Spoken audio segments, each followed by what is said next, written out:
This is the latest generation Lotus Evora. It has nicer lines than Salma Hayek.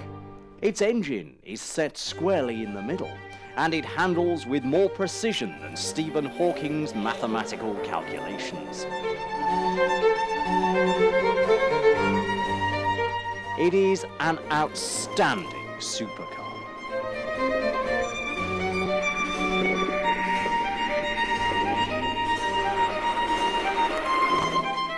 So here we are on the track. This is where the car should be at home. Let's see what she does.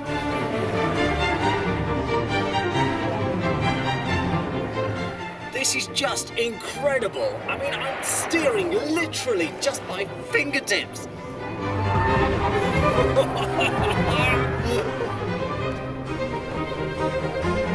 The thing is though, even at high speeds, this car is not unrefined. You hit a rough patch of track, it doesn't care. Usually at this point in something like a Ferrari or a Lamborghini, you'd be rattling your teeth out, but this is just perfect. It's a great balance.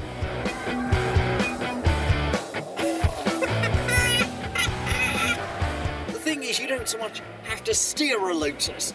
You just think about where you want to go and it goes. It's a kind of telekinesis. It's sort of like using the Force. I'm deliberately taking this one a bit wide, mucking it up. And that just recovers it perfectly. It is just incredible.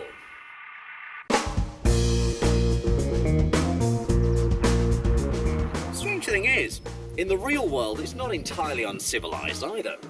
You've got two little dicky seats in the back to fit two children. You've got plenty of legroom, always assuming you're not using the back seats, of course. The dashboard's well laid out as well. Don't get me wrong, it's not high-tech, it's not as advanced as something like the Ferrari 458. No, this is simple, but effective.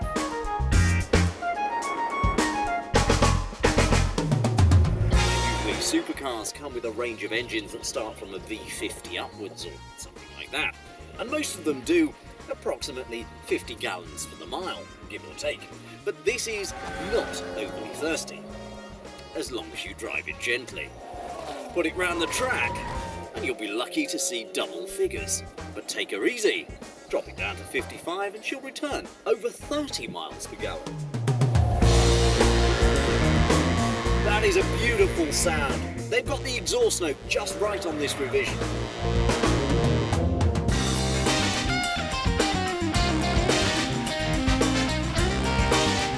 Delivers 345 brake horsepower courtesy of its 3.4 litre V6 engine.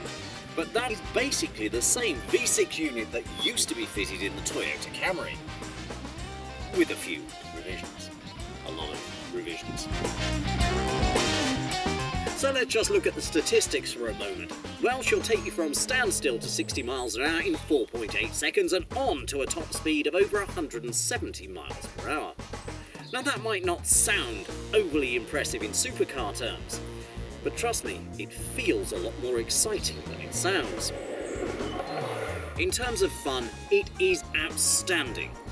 It is without a shadow of a doubt one of the best handling 2+2s in the whole of history. The revisions to the 2012 Evora symbolise an entirely new direction for Lotus. It would appear that the manufacturer has been listening to customers' concerns and identified a few key areas on their cars that could benefit from a little improvement. Top of that list is interior quality and feel. For example, all of the trim has been replaced with higher quality leather, which is beautifully stitched. It's all now padded, so it's beautiful to the touch.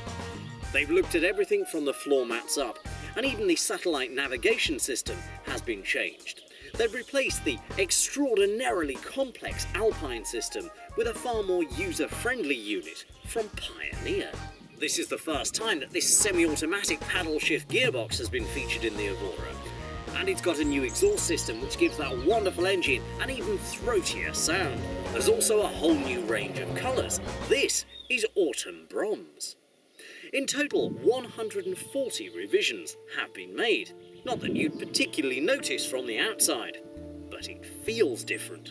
But the revisions to the 2012 Evora don't just tackle a few minor problems. No, they give us a very clear indication of the company's direction for the future. And we'll see far more of this high-end manufacturing from Lotus over the next few years because they're bringing back legends such as the Esprit, the Elan, and the Elite. Granted, the car is still not without its faults. You still have that very flat panel of plastic over the clocks, which means that in bright sunlight you end up looking at a reflection of your own face or whatever happens to be outside the car rather than actually knowing how fast you're going. One thing I'm not so fond of is the placement of the paddle shifts. You see, there really are two camps on this matter. The first camp, like Ferrari, very sensibly attach them to the steering column. So they're always in the same place, you know where they are. But these are of the variety that are attached to the steering wheel. Which means that when you're halfway round a hairpin, if you need to change gear, you've got to go looking for it. It's a minor point. On the bodywork, some of the panel gaps are still slightly inconsistent, and the pedals, of course, are still slightly offset to the left. But that is one of the characteristics that you get with a British sports car. Like the aristocracy, if they didn't have these eccentricities, they wouldn't be British.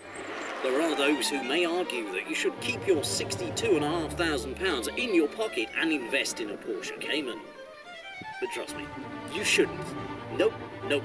This is far more fun, and in pretty much every sense, it kicks the pants off the Cayman.